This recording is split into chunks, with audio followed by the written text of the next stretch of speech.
Hi y'all. It was supposed to be a rainy day today, but it turned out to be a fairly nice one. It just rained overnight here. But we're keeping on with our plans of what we would do on in the rainy day. The baler has some teeth missing, and so we are down here in the shop that we can work on the baler. The shop is nice because you can pull the baler in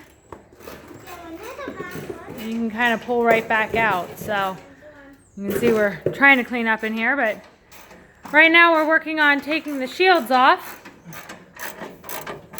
so that we can replace the teeth. This right here is what's broken on some of them, so we'll just be putting new ones on here.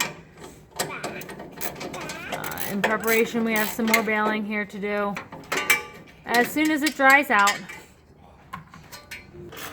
So the girls have the new teeth pulled out here, and they're helping Daddy make sure we have all the teeth we need to replace the ones that are broken.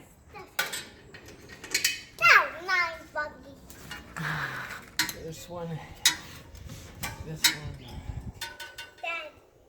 you turn. Okay, Lucy pulls. Now I need going to. Alright, so we got all the top loose. Now we're loosening the bottom portion of the shield. And we'll take these off and lay them in a line so we know where they go back on at. There's one. And You were recording that? alright, so we are getting them off here. And as we pull them off, you can see we have them laid over to the side there. The only reason that we like to put them back on the way that we took them off is in case one was bent. It might fit back in better where it had been originally. So that's why we're doing it that way. Alright, so you can see here how the teeth are broken. This one's missing one here. We're missing one there. So that's what we're going to be replacing here. We did clean the baler off before we started to work on it. Unlike some people, we don't like dirt falling on our heads, so we decided to clean our baler off before we worked on it. Alright, I'm going to pause it here and we'll start back up with the next part. Alright, so we are taking the teeth off now. And typically we would use our power tools for this, our DeWalt's. But unfortunately, somebody else decided they needed them more than we did and came in and stole them. So we're not just going to go out and buy new tools. We'll just do it manually, I guess. So that's why we are not using power tools for this, and we are using a wrench and socket. So a lot of this wear is due to the corn fodder. It's a real aggressive material, wears things out a little quicker. So put the new ones on here, and then we'll be ready for more. Alright, so we are almost finished here replacing the pickup teeth. And the reason we're only, or one of the reasons we're only replacing the broken ones is because they are, the teeth aren't worn down that much yet. So, if they were worn down, you can see here, this is a new one, and this is the old one, and they're all the same length still. If they were worn down a little bit more, we would replace the middle ones, but because they are not worn down, that's why we're only replacing the ones that are broken. The other thing that we're going to do is straighten out some of the shields here. Sometimes, especially when you're baling corn fodder, the dirt or something will come up and hit these and bend them up. And then you can see right there they rub. So if you bend them down a little bit, then you won't have that problem.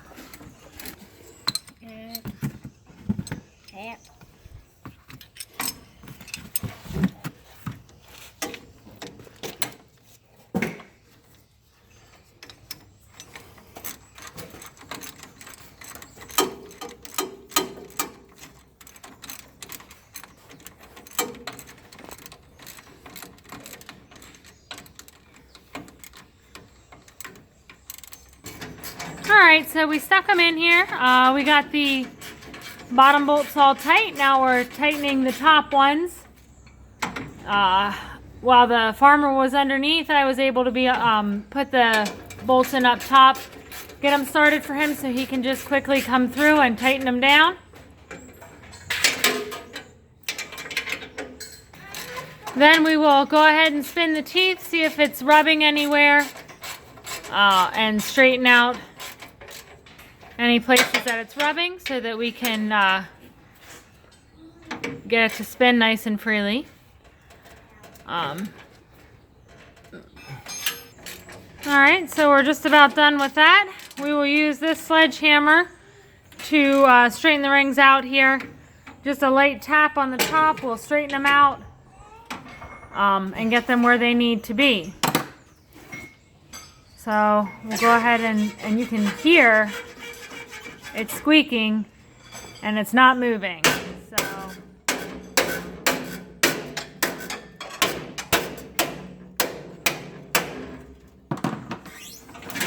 now it will move. There's still a little bit of a squeak, so we'll fine tune it, try and figure out where that squeak is.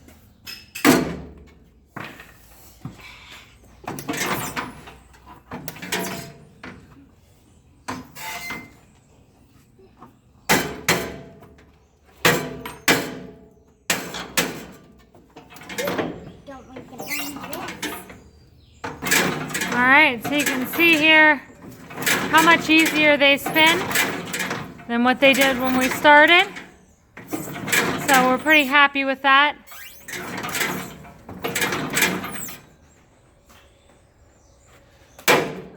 So just one more thought here. I know some people had been wondering why some of the teeth are straight and some of them are bent. If you notice, the ones that are bent start right where the auger is. And so it's right here, so they are bent so that they don't hit this auger back here. And then the ones that are straight are past the auger. And then if you go back over to the other side, they're bent again where the auger is. So it's just a little bit on that. Alright, so we're all back to normal here. We have the guard back down. We had this chain here holding it up. Keep it out of our way while we were working. But we'll put that back down. That helps to feed the fodder in.